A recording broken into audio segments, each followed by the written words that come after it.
I don't know if you can hear me here. Can you hear me? I can hear you. Okay, I don't know where my video is. I think it's going to like OBS at the moment. Uh-oh. All right. The scenery outside reminds me of my pride, reminds me of my will. At the windowsill, I sit and see the graves, the children they all play and laugh amongst themselves. Somehow remind me of myself on the merry-go-round. Going on YouTube, it is your boy Trev. I am here with the one and only, the OG, Mr. Matthew Perry. What's going on, Matt? How you doing? Thank you for having me. Chilling. Thank you for being here. So this video is my celebration video. When I hit not long ago, when I hit 1,000 members, a lot of people told me, "Well, you've got to do, a celebration video for having 1,000 subscribers to your YouTube channel." And it took me about 2 seconds to know exactly what I wanted to do and who I had to have on that celebration video, which is this one right here, and that's Mr. Matthew Perry. Um, the whole reason, I've said this before, the whole reason that I have this channel is because of Matt's persistence and Matt's encouragement. You told me one time, after reading some Medium articles that I had written, I don't remember what it was, maybe about Shiba Inu, maybe AMC, I'm not sure. You told me, you said, you should really take those articles and put them in video form. And I Mhm. thought to myself, oh, that was a really nice thing to say. I appreciated it, but I kind of blew it off, because it was the first time you said it. But then, like maybe a couple weeks later, you said it again, and you Mhm. said it on your live stream, and I was like, oh, he really meant that. Yeah. um, and so that's what I did, and the reason that I am where I am and how I've really built it this fast is I mean so much because of you and your support, your advice and your encouragement, and that's just kind of your character, isn't it?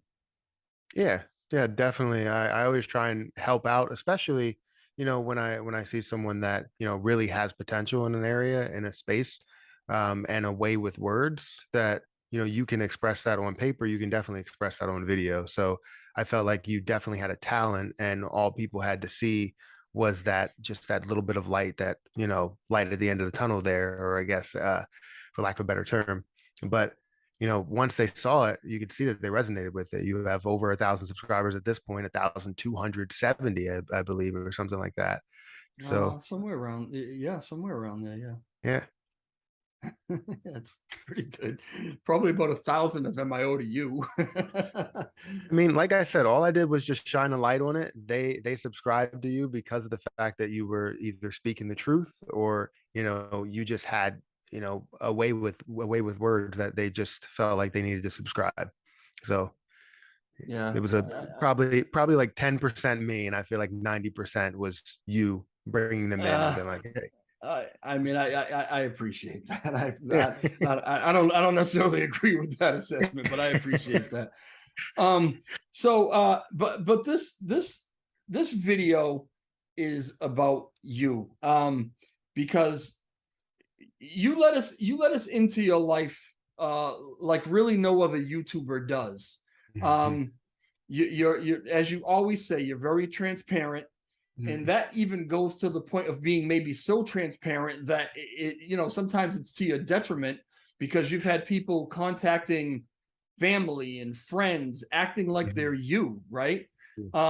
Because they can find you, because you're out there, your name is out there, we know you're from Pennsylvania. I mean, uh Mhm. so have you ever given a second thought to maybe how transparent you are, and maybe wishing you could dial it back a little bit? Yeah, I mean, I feel like it's so difficult in the space that I'm in, because the if you have a lack of transparency, then in any area, then people will start to say, oh, well, you do this, and they'll make up things, but you haven't been transparent with them. So just like the Shiba Inu people who tried to basically say all of this negative stuff about me, if I wasn't as transparent, people wouldn't know that I was telling the truth. But when it comes to like, family, where I live and all that stuff, I try and keep it to a certain area. I'm probably 95% transparent, because when it comes to that 5%, I'm not telling people where I live exactly. Right. Or really even showing my family as much. Like Erica, she wanted to come on different videos and stuff, but the kids and all of that, I try and keep them separate unless they want to. But Mm-hmm. yeah, I've thought about that time and time again, but I feel like without transparency in the space, you really just can't survive, because everybody's like cutthroat. It seems like in crypto and investing, and they will always try and call you out and say, "Hey, you don't make this much money," and I'm like, "Well, here you go." Yeah, yeah, no kidding. Yeah, And speaking of that, uh, and you also mentioned about were you born and raised in Pennsylvania? Is that where you're originally from? yeah. Born and raised in Pennsylvania. Most of my dad's family is from like the Georgia, North Carolina, South Carolina area. My mom is from up here, so yeah. Okay. And I mean, you're not like people think of like Philadelphia and some of the bigger areas of Pennsylvania, but you're like near the Amish somewhere, aren't you? Pretty much. Well, Lancaster is usually where like the Amish is, but yeah, we're where we are. It's a pretty big city, but What is it? I actually went to college in Lancaster, and I seen how open it was and how like farm territory it was. It's definitely different than where I was raised, like born and raised where I live now. So Yeah. And you know, along with the transparency and along with you kind of letting us into your life a bit, you've shared a lot of things, mhm, which I think can be really motivational to people. mhm, In that you didn't come from the greatest upbringing, maybe. mhm, Things were a little tough, mhm, as they were for me. Uh, you have, let me see, you have one, you as far as your siblings, you have the oldest is your sister, right? One mhm. sister, then Yep, two brothers, yep, then you, then your yes, youngest brother, right? yes, So there yes. were five of you. Mhm. And at one time, matter of fact, just maybe a week or two ago, you were talking about how you were living in a shelter at one time in your life. Mhm. Yeah. So when I was young, really young, at different ages, so it was like 10, 13, 15, all of those ages, it was just so difficult because my mother, my father couldn't really, hold down any type of job. They didn't graduate high school. And it was something that I saw, and I was like, I can't live this life for the rest of my life. Um, and during that time, it was just so difficult. I lived in shelters off and on, have slept in the street a couple of nights, and luckily my mom's friends would, take us in at times, and it it definitely made me a stronger person. I could tell you that. Sleeping on the streets and being a kid asking, grown people for change just so I can eat a meal that day.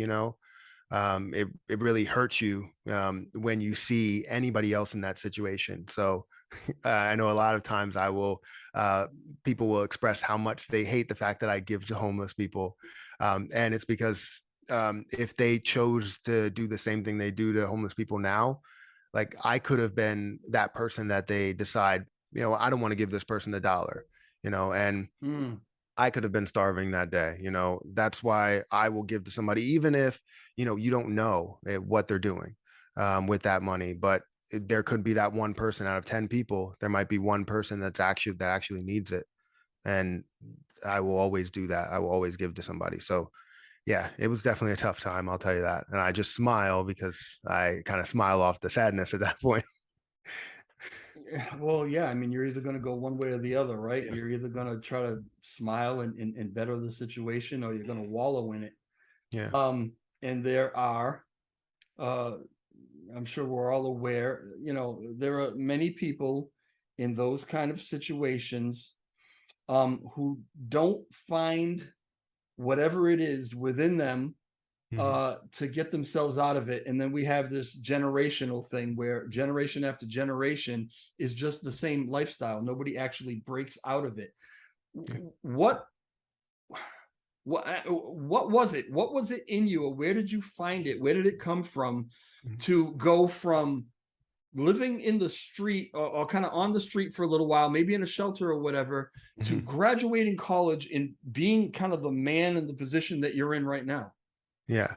So I don't know if you know this, but I played sports throughout my whole life. Yeah. I played football, and there was one coach that really like believed in me, and not believing in me like football wise, like skill wise. It was academically.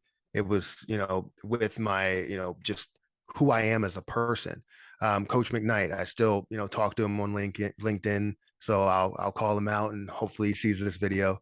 I'll send it to him actually. But Shout yeah, out to Coach McKnight. he definitely was the person that actually believed in me, and told me that life is more than football. Like, you don't have to play football. You don't have to do that. You can be more than what you're shown here, right? You Just because someone may call you a failure doesn't mean that you actually are a failure, right? So he showed me so much. He showed me the light. He literally took me in and just like told me what I needed to hear basically at that time. Um, and as I went through sports through college as well, it's the same thing. The coaches, like, I feel like coaching nowadays, going through football, going through basketball, you learn way more about, you know being a person, living life, than just playing a sport, right? So I can tell you, coaches definitely brought me there, and I just decided from there on out that I would focus more on me, and my family, rather than just trying to play this sport to get a paycheck or something like that. So Mm, yeah, that's really interesting. yeah. I had, I had similar situations. I wasn't in sports. I Mhm. went more the music route. Mhm. Musician. I did a lot of theater and stuff, but I mean, it was a lot of my teachers that in yeah, the coaches, the teachers, they're very important. They can't save everybody, Yeah, but every once in a while, I think that they see somebody that has that glimmer in their eye, and there's just something that says this person can be more than what's going on, and they take a shine, and that's, I mean, they don't get paid enough. That's awesome that happened to you. It happened to me too, so I can relate. yeah. I was definitely surprised that it came from the football head coach rather than, the English teacher or reading teacher or whoever. Because I was in ninth grade, and he brings me up to varsity because of my skill. Not to like kind of flaunt or talk about my skill there, but um say that I was good at football. No, but he brought me up to varsity to play junior varsity and varsity, and it was more of just like words of encouragement rather than, hey, go out there and play football. I never really hit the field during that time, but so much positivity came out of his mouth, so much information that I literally keep to this day. So yeah. What position did you play? I played receiver in high school. So I played wide receiver, Z Oh, no receiver. kidding. Yeah. Yeah. And through college, I played tight end, fullback a little bit, and Z receiver as well. Never Oh, really played cool. defense, wasn't really a good tackler. No, yeah. Just a little side note. I tried out for my team in high school, Mhm. and we were in training the first day. My helmet was way too tight. I always had a big head, so I was uncomfortable through the I whole feel your day. pain because I'm the same way. So And then, so I told one of the coaches, I'm like, I'm getting a headache. This thing is squeezing my head. And he told me I was going to be fine. And he gave me a pat in the ass.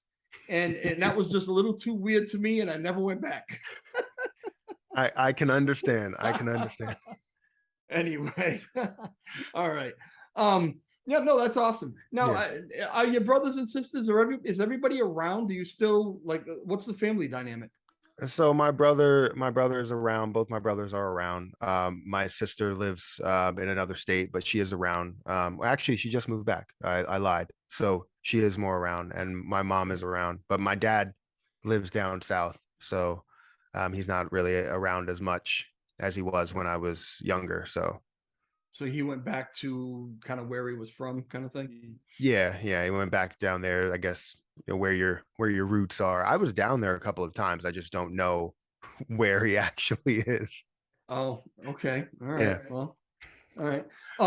So I had asked you about this a while ago. Now, the name Perry, the last name Perry, Mhm. is actually, I believe that's like an Irish descent. That name Perry, but have Perrys in my family.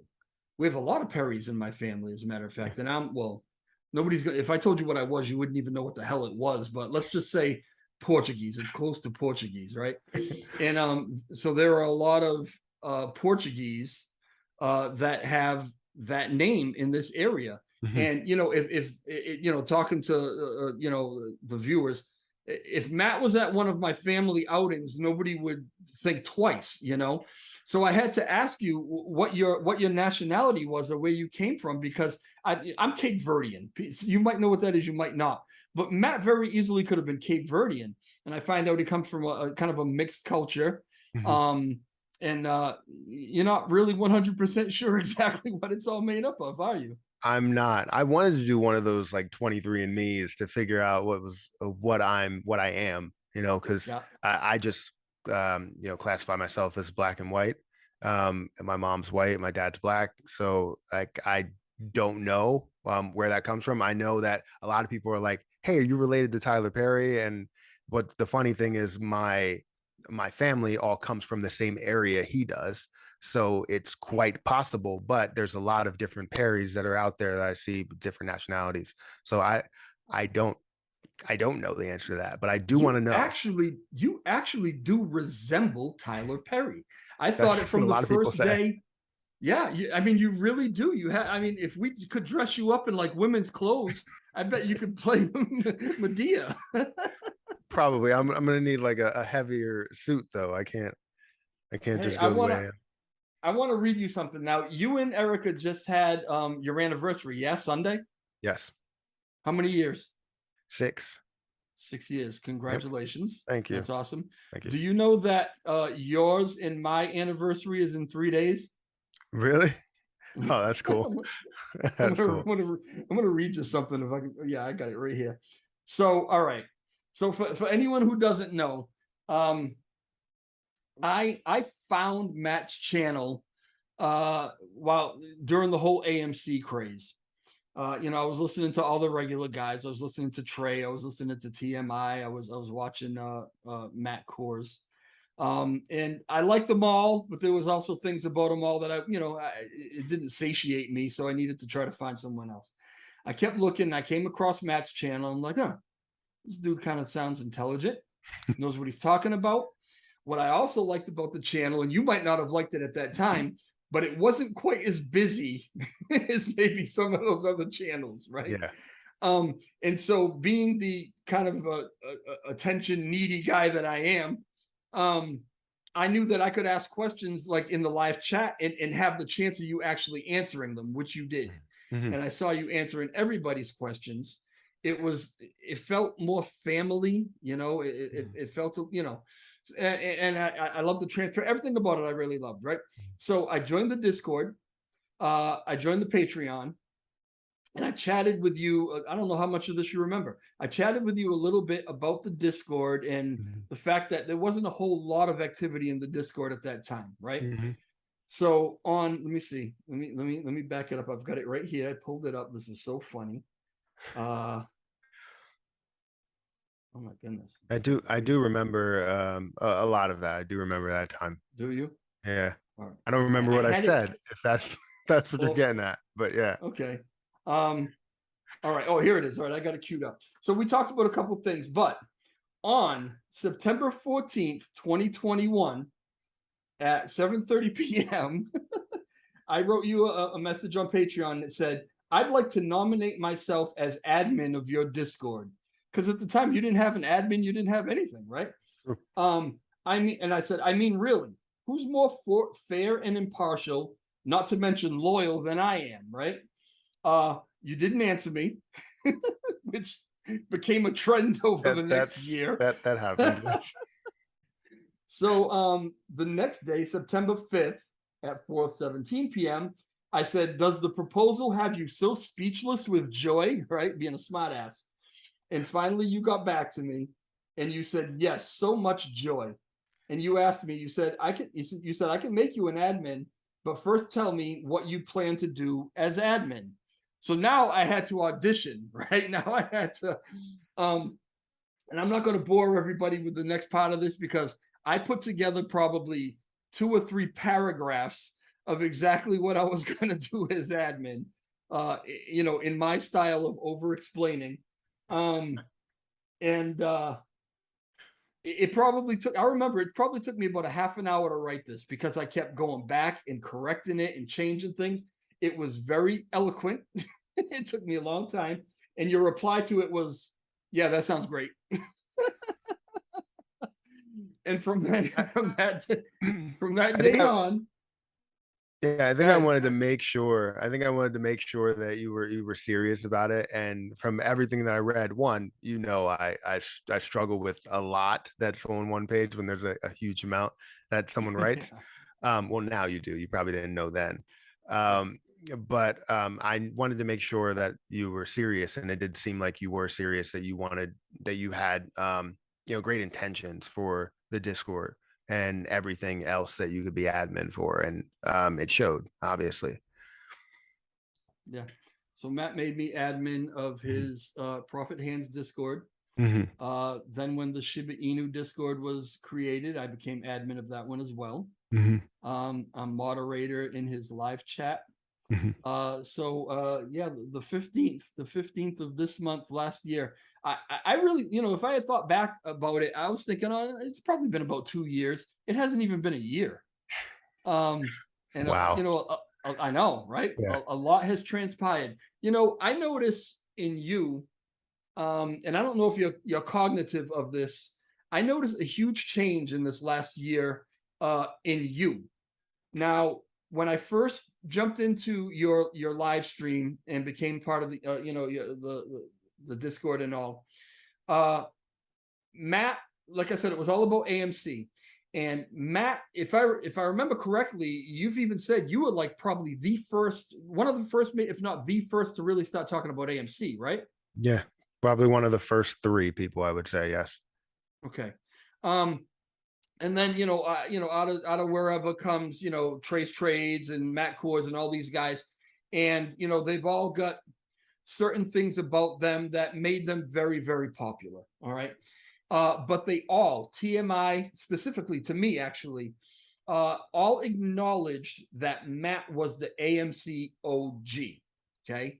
And at one time or another, a lot of people had requested or asked about doing a collab with you, right? Mhm.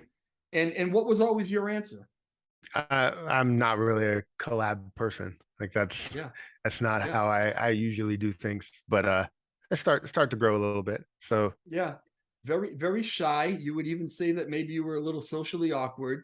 Mhm. Um, and you could see it. You could actually see it. This little baby face thing that he's doing right now, right when he gets all shy. But that's what it was. And over the last year, I've seen you battle with I don't know if it was the Shiba Inu guys or whatever it was, but I've seen you come out of your shell and come out like a tiger, Mhm. and really tear into some people that have given you shit for lack of a better way to say it. And I am honored that these huge guys that you kind of declined doing collabs with, but you've been on my channel now, at least 3 times. You did the thing with Ed Kim with me, Mhm. where you came on and asked that extremely important question that launched into a million other things that we're dealing with right now. Mhm. Um, and then we did the one recently with Zaradar, Yeah. and Alex, and now you agreed to come on again, and I just want to thank you publicly. I'm humbled by that. I don't even know really what to say, how to interpret that. But I've watched you grow kind of in this thing, and become more confident. And I think, like, when did you actually start on YouTube? You started with credit cards and stuff, right? Yeah, I started in 2019, January of 2019, so not too long ago. And I started with credit cards, started with personal finance. That was where a lot of the popularity was. I tried to talk about investing a lot, but you had to be, you know, you have to break into that space a little bit. And you won't be able to get any type of success or have any success within YouTube unless you actually break into it where you see, maybe a couple 10,000 view videos. But I didn't have those. I would get like 50 views on my investment videos, but my credit card videos would get like 500 to 1,000. So it made sense to talk about that. And once I found my first opportunity to move towards investing, that's when I took that leap, which was really the talking about Fidelity and then AMC. Yeah. Okay. Now, well, in school, now you have a degree, a couple degrees, one degree, whatever it is, in finance. Yeah. Yeah, I have a business degree with a concentration in finance, a bachelor's degree. Then I also have an accounting degree, which I majored with that um, business degree. And then I have my MBA. Wow. Okay. So I guess if you're going to do a YouTube channel, it only made sense to do something on finance, right? Going to credit cards and stuff. So that was awesome. How long were you doing that before you swung into Fidelity and AMC? So it's probably like a little about a year and a half, maybe 2 years that I decided to do that. Because what was AMC? When did AMC start? Like a year and a half ago, 2 years?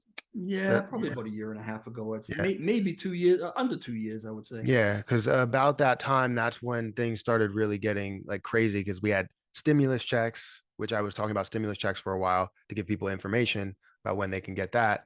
And that was actually getting a lot of views, and people wanted to know more about that. And then it moved over to AMC as the investing craze because people were inside and they were all investing or trying to make extra money while they were working from home. And everybody thought they were the best investor in the world when the market was just insanely bullish, which I've never seen before. Um, Yeah. and yeah, that's really when I started that. So it's probably about a year and a half to 2 years in. But you were trading. How long had you been trading? I've been trading since 2015. So once Oh I wow. graduated from Thaddeus Stevens, I started trading and making mistakes, trading with penny stocks and losing a lot of money. Okay. And then started to get into more blue chip stocks and ETFs and understanding all of that stuff. And I realized where I can actually make money from. And I would just go to make $100 a day or $200 a day, while everybody else is like, "Why don't you push for 1,000? You seem to have a good handle on making a little bit of money a day. Why don't you push for Mhm. $1,000 a day?" I'm like, well, that's not where my goal is. Mhm. My strategy is for $100 a day, and it was pretty easy to where I would gain 70 to 100, some days 300, but yeah, that was yeah, that's when I started. I forgot where the beginning of the question was. To tell you the truth. No, no, yeah, no, that was it. Yeah, but honestly, it really just moves me into another question though. How long? All right, once you started trading, how long would you say it was before you felt like, okay, I got it. I know what I'm doing. Before you were confident enough to feel like you kind of knew what you were doing. When I actually started day trading, not too long actually. But then I had a maybe after 5 months of success, you start to realize that that strategy doesn't work anymore. And I realized that I had to change strategies every so often because the market would adjust. So I felt Mhm. comfortable probably after 2 months of day trading.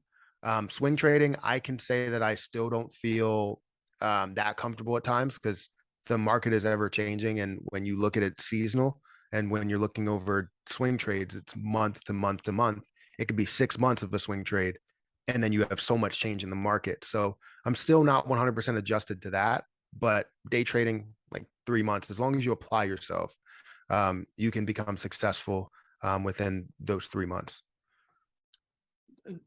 Is there a trade that you can think of that you did well on kind of toward the beginning that kind of solidified for you, okay, I'm doing this now. What was is that what kind? I don't know.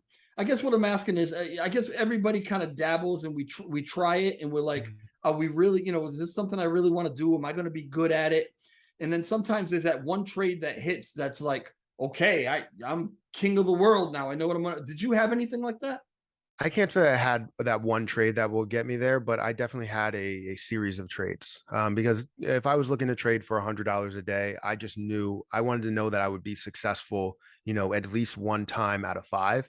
And there was a series of trades where I traded with, I think it was Twitter, um, uh, Microsoft. I can't remember the other ones, but I traded with those two a couple of times and was successful four times out of five. And I was like, all right, well, maybe I can do this, and ended up making a little over 300. So I can definitely do that if I trade. And the problem that I ended up seeing after that was that I I was going over my goal. So then I kept trying to trade even though I hit my goal.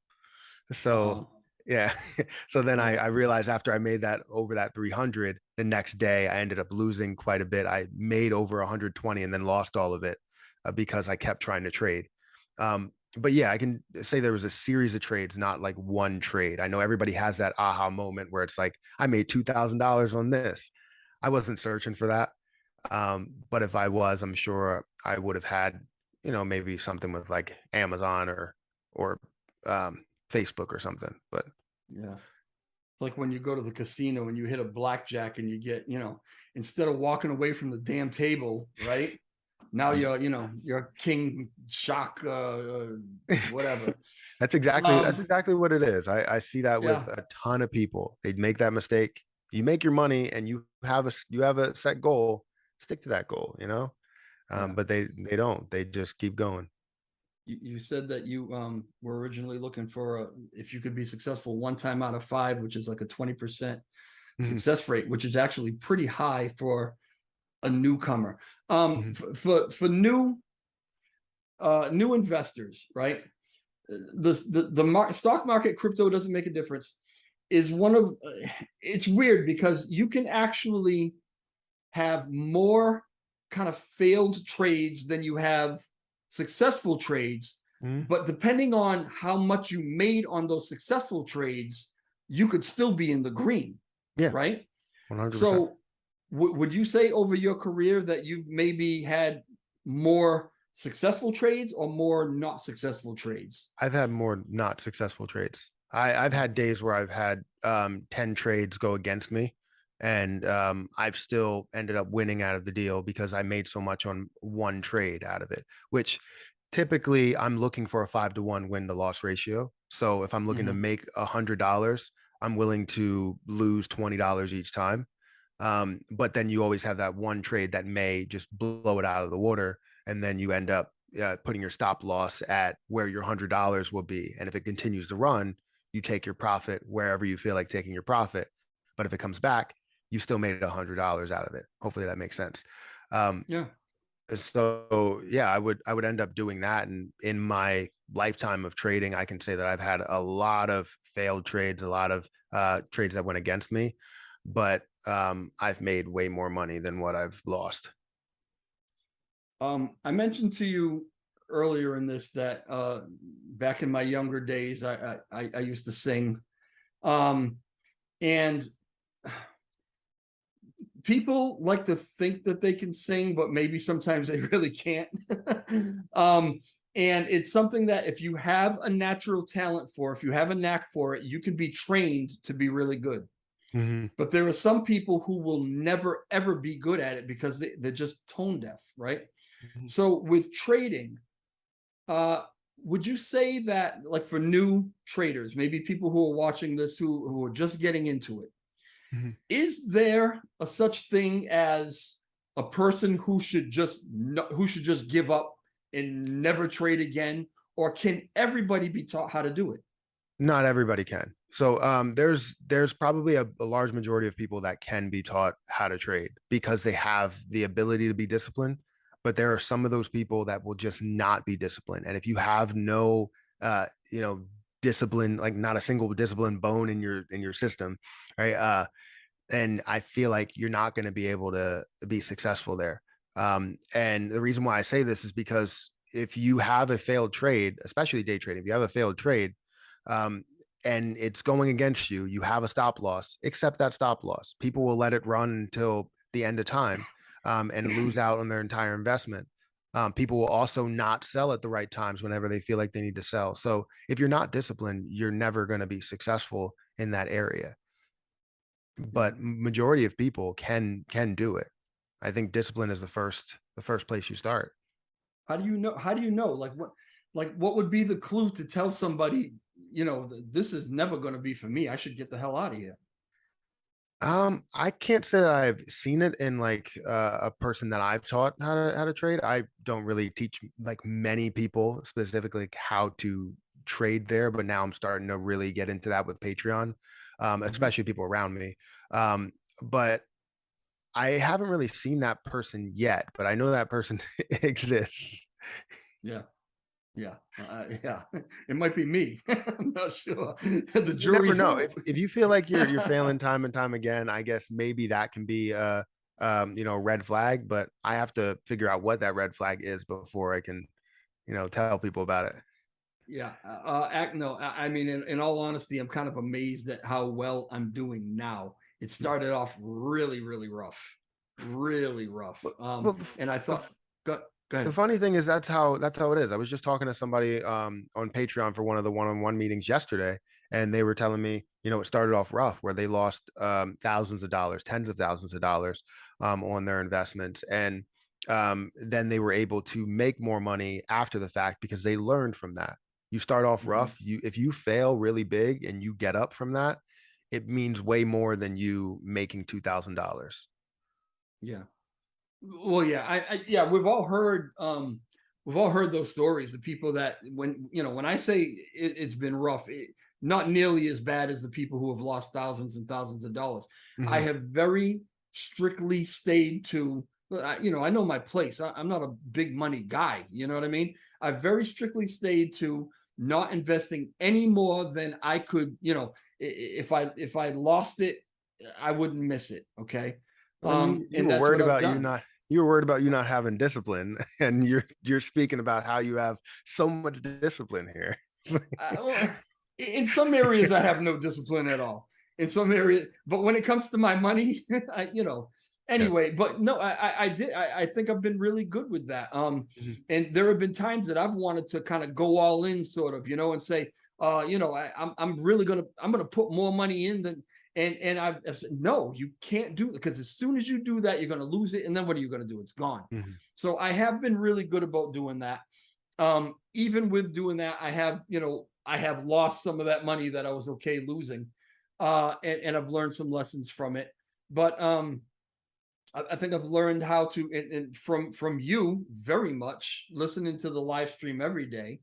I've learned a lot more about how to actually pick, the right things to get into, Mhm. before you just jump in and say, oh, that sounds good, everybody else is getting into it, let me go spend my money.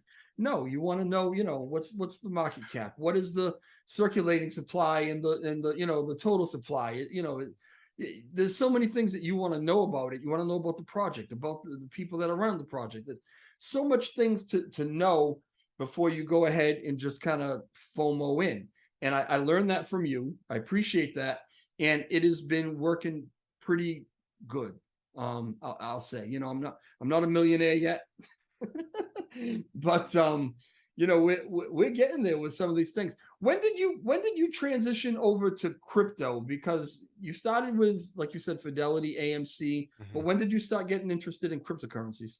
So I actually made an investment in Dogecoin, and that's usually where a lot of people say that they got started, especially like the people that are on here now, either Dogecoin or Shiba Inu. But I I started with Dogecoin when it was at 4 cents. I invested into that and turned $100 into $1,000. I took out 500, put that into Ethereum, and then put some more into, I can't remember what the other one was. I can never remember what it is. Might have been Bitcoin. I can't remember. But I split 500 into Ethereum and something else. And then that's where I saw Dogecoin continue to rise, and took some money out of Dogecoin, kept throwing it into different areas, took some of my profit out of AMC and threw it into um, what is that place? I can't think of it. Coinbase. There we go. I put it Okay. into Coinbase. Um, and I was able to grow that from 16,000 all the way up to 30,000. And that's where, kind of grew from there. Obviously, the markets took a turn for the worst, but Yeah. still was able to stay stable, actually up on my investments, even though the markets are going down because of something like Lunic. But yeah, started, I can't remember the actual date, but whenever Dogecoin blew up, that's when I really started. It was literally a day before that I invested, which is funny because I invested. It was like, I think it was the day before, or like 2 days before, but it was at 4 cents and then it blew up to like 6 cents, 12 cents, and then it went up to like 20. And then people were like, you got in at the like the right time. Yeah. Yeah. I mean, some of it is luck, right? Yeah. That was definitely Um, luck. you don't like Bitcoin. No, no, Why? not at all. Bitcoin just seems like it's running the market. It was basically like kind of that the oldest form of coin, in my opinion. Like that's the one everybody thinks of whenever you think of cryptocurrency, but it doesn't have the best use case, like utility to it. If you look at crypto, it looks like Ethereum would have the best use case with everything that they have to offer with NFTs and being able to pay for a lot of these virtual lands and different style of NFTs and all that stuff. So I feel like Ethereum would have more of a push than what Bitcoin would, and Bitcoin cost a lot more to mine. So it's like, you know what I mean? Like Mm-hmm. it doesn't make sense to me that Bitcoin would lead the market here in the long run. Right now I understand, but in the future I see Ethereum really leading the space, if not something else. Have you been paying attention to kind of everything that's going on with regulations and things that have been said to the federal government? They're doing all these I don't even know what to call them, but they've got different agencies out there that are looking into crypto to see whether they can come up with a report on as to whether it should be regulated or whatever, whatever. And kind of we know that, we know what the outcome of that is going to be. But have you been paying attention to any of that? I haven't been paying too much attention to it. I just feel like with regulation, how much can they regulate? Besides like regulating what we can do, that's the only form of regulation, kind of like what New York is going through, where they don't have access to certain platforms or buying certain like cryptocurrencies and all that stuff. But I don't see how they can go too far into regulation. But maybe that's just me being blind. So Yeah, I mean, I personally don't put anything past the government. yeah. Now even Canada, I believe, right now implemented something not long ago where maybe it's Bitcoin, maybe it's Ethereum, and I don't know if maybe it was one other that you can buy as much of as you want of it per year. But any other cryptocurrency, they put a cap on how much of it you could buy per year. Did you hear about any of that? Or? No, and I would think they probably are doing that because of all the like scam coins that are being actually created, and because Yeah. people don't know what they don't know. They just get into because they're like, oh, well, cryptocurrency is hot right now. I'm gaining 1,000%. But realistically, if you look at a lot of people out there, they invest into a cryptocurrency that they don't know about and ends up crashing on them because they didn't research into it the right way, and they lose everything. They lose their life savings. So I can understand them trying to protect a lot of their citizens, but I haven't heard anything about it. So I haven't been looking too heavy into regulation. Yeah. Okay. Uh, I want to ask you this, and I know that this answer is probably going to be different today than it might be 6 months from now. Mhm. Um, with everything that you're invested in right now, stocks, crypto, whatever. Uh, what do you think? And I'm not going to narrow it down to one. What do you think the three things that you're invested in right now? Uh, what are the three ones that have the greatest potential of that life-changing millionaire status, uh changing money? What are the three? Well, the first thing I would kind of I would put out there as like I don't know, Not financial advice. it's not financial advice. Yes, definitely not financial Right. advice. But I would definitely say the first thing is kind of I guess a loaded answer because it's ETFs. Like a lot of my long-term investments are doing absolutely fantastic. A lot of Okay. my Roth IRA is doing amazing. So I would put it into ETFs or mutual funds, things that are um, basically going to give you a return no matter if you're seeing that down year. You're probably going to see 1% and less of that 8% or 10% of what you would normally see. But I can definitely think that Lunic is probably going to be one of those. I think that's going to be a life-changing play for a lot of people as long as they play it the right way. Some people may sell a lot earlier. Some people may sell very late, which if they sell later, they may end up becoming a millionaire easier, having a lot more money. So I think Lunic is definitely that play. Um, if I was to say AMC, I know you have feelings about it. Because I'll let you say whatever you want to say. AMC is a company one that I grew up on. Like I love AMC, and I feel like Mhm. my children will love AMC. Our family will always love AMC, as long as it's here. If something bad happens, I don't think anything will. But I think AMC, with how shorted it is and how heavily attacked it is, I feel like it just continues to be attacked every single day that I look at it. I'm like, I don't understand, how this is not blowing up, how this is not blowing up in their faces. And maybe 5 years from now, it turns into something even way bigger than we ever thought. So I would have to say, long-term investments, Lunic, and let's go with AMC. Let's go with that. Okay. I'm going to restrain myself from diving into that I know. debate with you. Um, it's, I love AMC too. I went to the theaters. I don't want that theater to ever go anywhere. I really want them to succeed as a company. But as an I just, investment. as an investment, you know, I don't know. I don't know. Yeah, yeah, we'll leave it at that.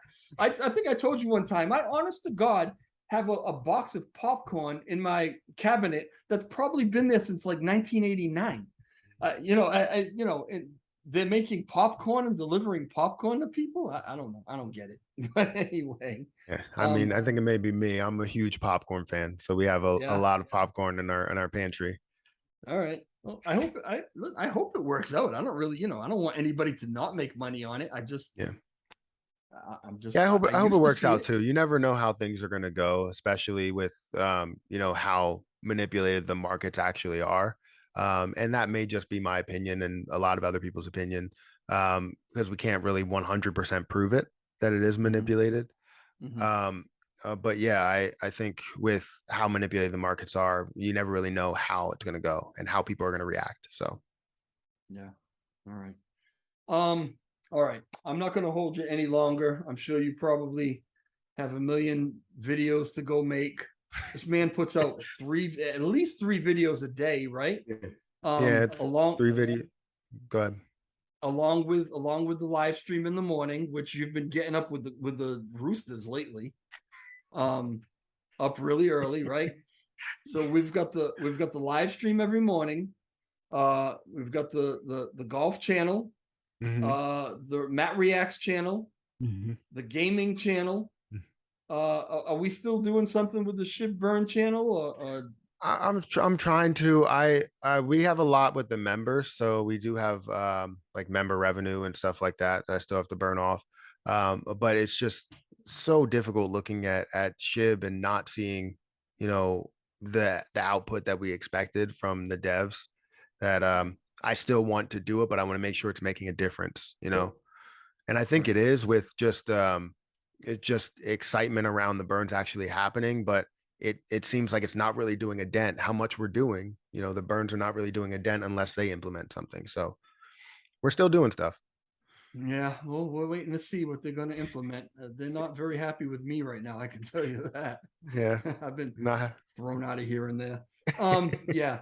Anyway, yeah, I'm gonna let you get to whatever. I'm sure you got a million things to go do. I really, really, really appreciate you doing this. It's surreal to me that this is where we are Mhm. a year later. That you're on my channel. It's I don't know. It's just a very, very strange thing, but I appreciate it. And you've been a mentor and a friend, Yeah. and that's for a lot of us. It's not just for me. I mean, a lot of people feel that way. You're kind of a treasured thing. I used to listen to Howard Stern every morning. I couldn't imagine not listening to Howard Stern in the morning. I canceled my Sirius subscription because I'm listening to you every damn morning. I'm like, anyway. I appreciate that a lot. I really do appreciate that. But I mean, everything that you did for the channel, everything you did for the Discord, all of that stuff, like literally just managing all of that stuff was just phenomenal. And you taught me a bunch of things that I could do in Discord when it comes to the bots and all this stuff, which you helped me out with as well. Even though I did put them there, you still put all the commands in there because I didn't know how to We do that. figured it out together. Yeah, yeah. So I do appreciate all that stuff. This is the least that I can do. And I feel like if you, like I said, if you have a way with words and you're able to put that into video and people can resonate with that, I mean, and they are, because you have over 1,000 subscribers and you're growing very, very fast. So I hope I don't know if you actually got through monetization and everything. Not Um, yet. not yet. Oh wow, it No. usually takes I'm like a not week. even releasing this video until I do. It usually takes like a week. I'm surprised. I'm surprised It's for it's that. How, it's been what, 5 or 6 days or something like that. oh, It has it? hasn't quite. Yeah, it hasn't quite been a week yet. Oh, it seemed longer. I swear It it seems feels like longer. time. Yeah. Yeah. Well, I seriously, I that's the reason why I'm here. So I want to thank you for everything you've done. So hopefully this channel can grow to something big to where you don't have to put as much stress on like a 9 to 5 or something. You can have that extra side income to where maybe you can use that towards investing and literally fund the whole entire investing journey, short-term investing and all of that. So I appreciate you more than you probably appreciate me. I appreciate you. I don't know if that's true. Matt, let me ask you one last question, because you just kind of brought it up.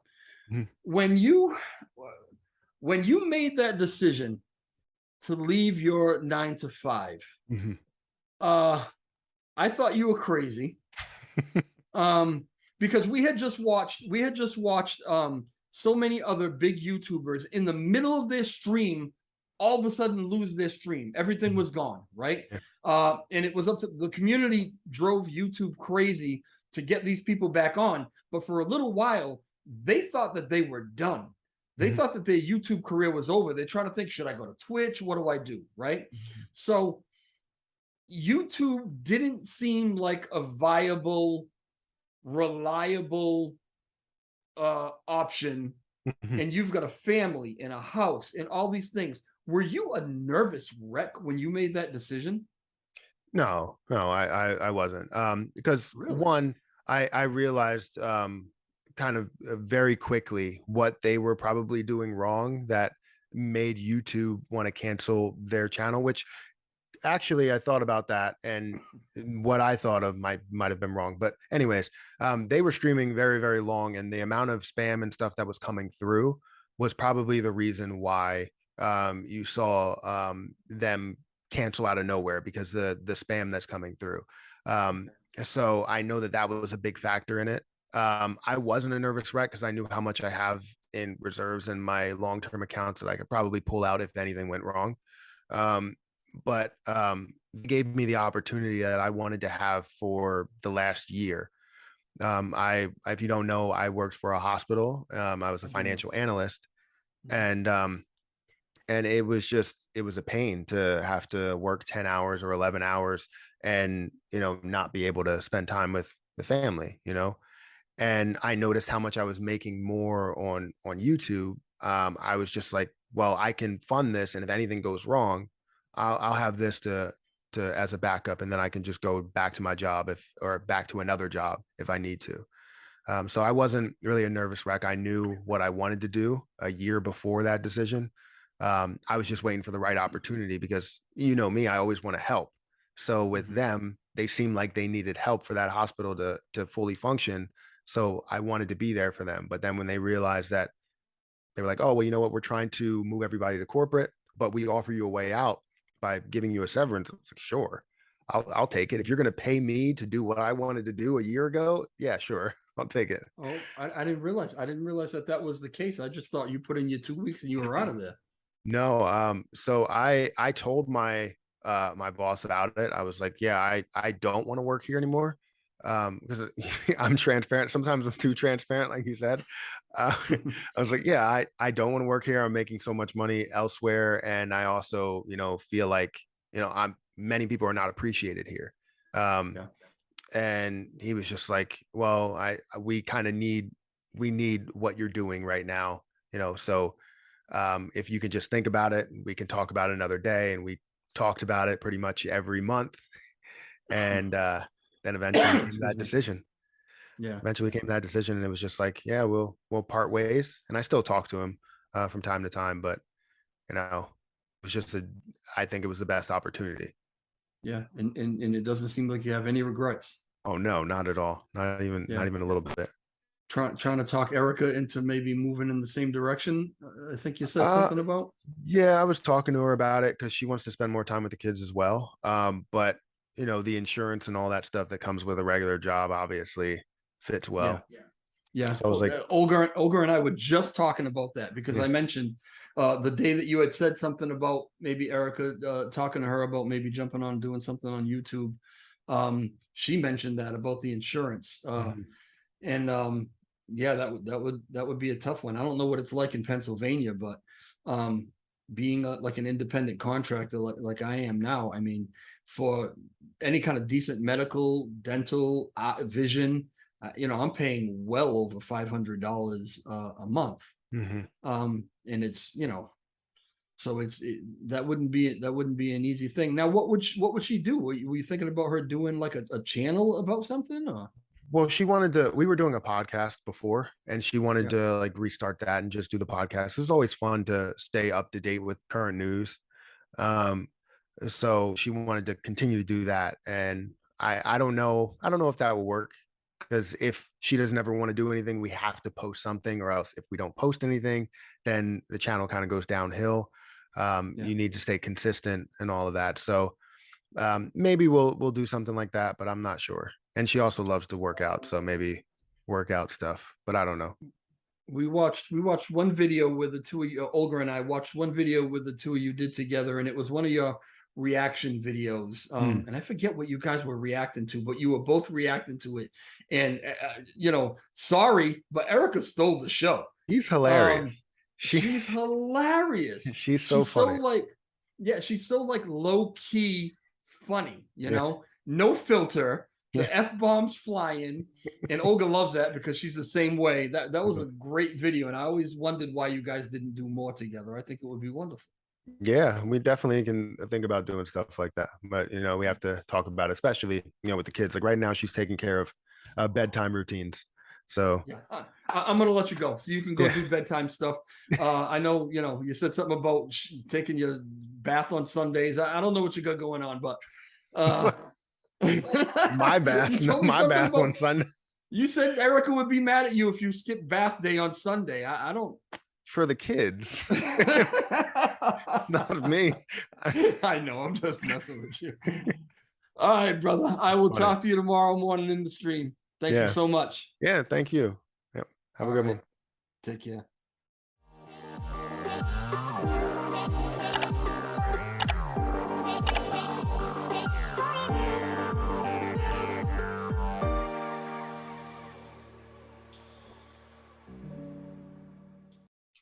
So you got to Uh, disconnect that, right?